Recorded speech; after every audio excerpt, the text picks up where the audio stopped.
Hello, this is how to set the time on your Casio G-Shock Protection GA-2100. Press and hold the adjust button for 3 seconds. Press the mode button 4 times.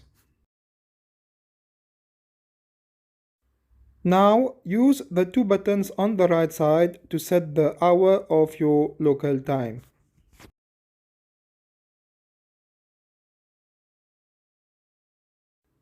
Press the mode button and now use the 2 buttons on the right side to set the minutes.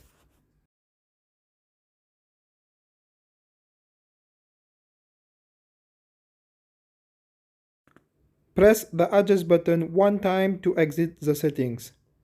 The watch hands will rotate to the time set on the digital display. If the watch hands and the digital display are not matching, you will need to reset the watch using the video showing on the screen. Thank you for watching this video and please subscribe to my channel.